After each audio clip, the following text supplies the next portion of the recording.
आज का ये क्वेश्चन क्लास 10th के मैथ का दो ऐसा इम्पॉर्टेंट क्वेश्चन है जो कि यूपी बोर्ड एग्ज़ाम 2024 के लिए मोस्ट इम्पॉर्टेंट क्वेश्चन होने वाला है। और ये क्वेश्चन बहुत ही ज़्यादा हमेशा हर साल ये क्वेश्चन आपसे पूछा जाता है कि सिद्ध कीजिए कि 5 कैडी में 3 एक अपरिमेय संख्या है। और उसके बाद देखिए इस टाइप का क्वेश्चन, ये थोड़ा नया क्वेश्चन है। अगर आप ट्रिग्नोमेट्रिकल वाला पोर्शन पढ़े होंगे तो इस क्वेश्चन को आप सॉल्व कर सकते हैं। 3x1 इक्वल ये दिया है, 3/x2 इक्वल ये दिया है और आपको इसका मान निकालना है।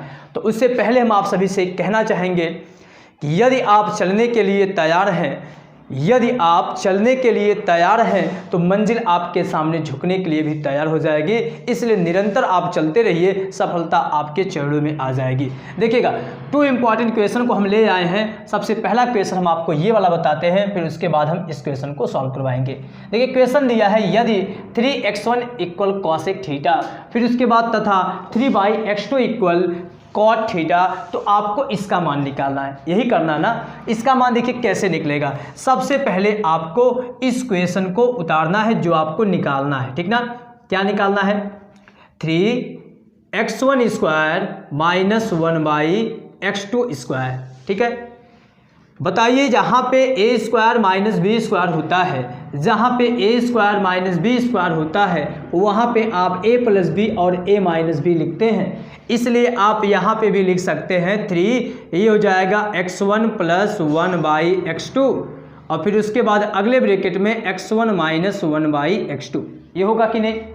अच्छा, x1 का वैल्यू देखिए आप यहाँ से निकाल सकते हैं, x1 का वैल्यू यहाँ से निकाल सकते हैं, 1/x2 का वैल्यू यहाँ से आप निकाल सकते हैं, या तो आप यहाँ पे मल्टीप्लाई भी कर सकते हैं। लेकिन यहाँ से अगर आप x1 का मान निकालना चाहें, x1 का मान निकालना चाहें तो कॉसेक थीटा/3 हो जाएगा। क्या हो जाएगा? कॉसेक थीटा, x1 का मान हो जाएगा कॉसेक थीटा/3 प्लस 1/x2 का मान। देखिए 3/x2 ये है तो 1/x2 आपका हो जाएगा कॉट थीटा/3। क्या हो जाएगा? कॉट थीटा/3। सेम ऐसे यहाँ पर भी x1 तो आपका यही से मिलेगा, हो जाएगा कॉसेक थीटा/3 और फिर माइनस 1/, ये हो जाएगा 1/x2 का मान मिल जाएगा कॉट थीटा/3। क्या हो जाएगा? कॉट थीटा/3। इसके भी अपान में 3 है, इसके भी अपान में 3 है। अगर इसमें से हम 1/3 कॉमन लेंगे तो यहाँ आएगा, इसमें से भी अगर हम 1/3 कॉमन लेंगे तो यहाँ आ जाएगा। इसका मतलब ओवरऑल हमारा जो कॉमन वाला पोर्शन मिलेगा वो देखिए क्या आएगा। 3 तो पहले से 3 एक इस वाले का कॉमन और एक इस वाले का कॉमन, ठीक है। क्या बचा यहाँ पे? यहाँ बचा आपको मिलेगा cosec theta plus cot theta, फिर उसके बाद अगले ब्रैकेट में मिलेगा cosec theta minus cot theta. इतनी बात क्लियर है ना? इतनी बात क्लियर है। अब आप बताइए cosec theta plus cot theta, यहाँ दिया है cosec theta minus cot theta. इसको आप देखिए 3 से 3 कट कर सकते हैं, यहाँ पे आ जाएगा 1/3 और यहाँ पे cosec theta plus cot theta a plus b a minus b का फार्मूला बन रहा है।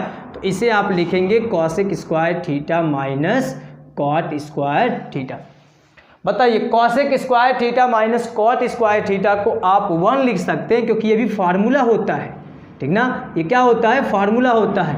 इसका मतलब है इसका वैल्यू कितना आएगा? 1/3। बात क्लियर है कि नहीं? बोलिए, किसी को कोई दिक्कत नहीं है? किसी को कोई दिक्कत तो नहीं ना है? देखिए यहाँ पे 3x1 का मान ये दिया था, 3/x2 का मान ये दिया था, इसका मान निकालना था। हमने a square minus B square का फार्मूला लगा दिया, फिर उसके बाद सॉल्व कर दिया। Cosec square theta minus cot square theta का मान 1 होता है, इसलिए हम यहाँ 1 रख दिए, ठीक है। चलते हैं नेक्स्ट क्वेश्चन पर। क्वेश्चन नंबर जो आपका फर्स्ट वाला है, जो सबसे ऊपर लिखे थे, अब देखिए हम उसको बताते हैं। ये वाला भी क्वेश्चन आपका सिद्ध कीजिए कि अपरिमेय संख्या है। इस टाइप का क्वेश्चन आपका हर साल आता है। इसमें दिया है 5 प्लस स्क्वायर रूट 3 एक क्या है? अपरिमेय संख्या। सबसे पहले आपको इस टाइप के क्वेश्चन में मानना पड़ता है कि माना ये एक क्या है? परिमेय संख्या। माना 5 प्लस स्क्वायर रूट 3 एक क्या है? परिमेय संख्या है। पहले आप हिंदी में लिख दीजिए उसे, परिमेय संख्या है। जब ये एक परिमेय संख्या हो गई तो आप जानते हैं कि परिमेय संख्या को हम P/Q के रूप में लिख सकते हैं। तो इसे आप लिख सकते हैं P/Q के रूप में, जहां P व Q, PQ क्या है? सहअभाज्य संख्या। सहअभाज्य संख्या वे संख्याएं होती हैं जिसमें कोई नंबर कॉमन नहीं होता है। इसका मतलब वो क्या होता है? उसका HCF 1 होता है। सहअभाज्य संख्या है, ठीक है। अब यहां से आप इसको इधर लेके चलिए, तो स्क्वायर रूट 3 इक्वल हो जाएगा P/Q, और ये प्लस में इधर था, इधर जुड़ा था, उधर जाएगा तो चिन्ह बदल जाएगा, माइनस हो जाएगा। अब आप ये बताइए, इसे आप क्या माने हैं P/Q को? P/Q आपका क्या है? ये वाला पूरा। इसे आप क्या माने? परिमेय संख्या। इसका मतलब P/Q आपका क्या है? परिमेय संख्या। परिमेय संख्या में अगर आप परिमेय संख्या जोड़ोगे तो परिमेय संख्या प्राप्त होता है, और परिमेय संख्या में से अगर आप परिमेय संख्या घटाते हैं तो परिमेय संख्या प्राप्त होता है।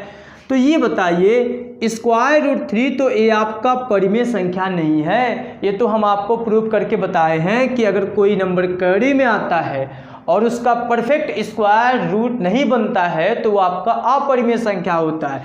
जब ये अपरिमेय संख्या है और ये परिमेय संख्या है और ये भी आपका परिमेय संख्या है, तो परिमेय में से परिमेय घटाने पर क्या मिलेगा? परिमेय मिलना चाहिए। तो ये क्या मिल गया? अपरिमेय संख्या। अब आप लिखेंगे चूंकि P/Q -5 एक क्या है? परिमेय संख्या है। एक क्या है? ये परिमेय संख्या है। जबकि स्क्वायर रूट 3 जो है ये क्या है? अपरिमेय संख्या है। अपरिमेय संख्या है। इसका मतलब क्या है? हमने इसका घटाना जो हमको मिलने वाला है वो परिमेय संख्या है, ये अपरिमेय संख्या है। इसका मतलब है जिसको हमने परिमेय माना है वो हमारी परिमेय संख्या नहीं थी, वो हमारी क्या थी? अपरिमेय संख्या। अतः यह हमारे मानने का विरोधाभास है कि ये आपको लिखना पड़ेगा, यह हमारे मानने का विरोधाभास है कि कड़ी में 3, ये क्या था नंबर पूरा क्वेश्चन? 5 प्लस कड़ी में 3 एक क्या है?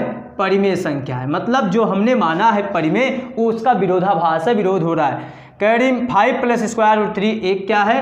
परिमेय संख्या है, परिमेय संख्या है। अतः 5 प्लस स्क्वायर रूट 3 एक क्या हो जाएगी? अपरिमेय संख्या। विरोधाभास किसका हो रहा है? परिमेय मानने का। परिमेय संख्या नहीं है इसका मतलब, ठीक ना। विरोधाभास किसका हो रहा है? कि एक परिमेय संख्या, इसका विरोध हो रहा है। इसका मतलब है कि ये हमारी क्या है? एक अपरिमेय संख्या है। बात क्लियर है ना। इस टाइप का क्वेश्चन हर साल आपका बोर्ड के एग्जाम में आता है। चाहे स्क्वायर रूट 3 आपका अपरिमेय संख्या पूछ दे, चाहे स्क्वायर रूट 5 के लिए पूछ दे, चाहे स्क्वायर रूट 2 के लिए पूछ दे, चाहे यहाँ पे कोई नंबर जोड़ के दे दे। तो आई होप कि आप सभी को ये क्वेश्चन क्लियर हो गया होगा, और इसको आप सॉल्व कीजिएगा और देखिएगा कैसे ये क्वेश्चन का आंसर आएगा। Thank you.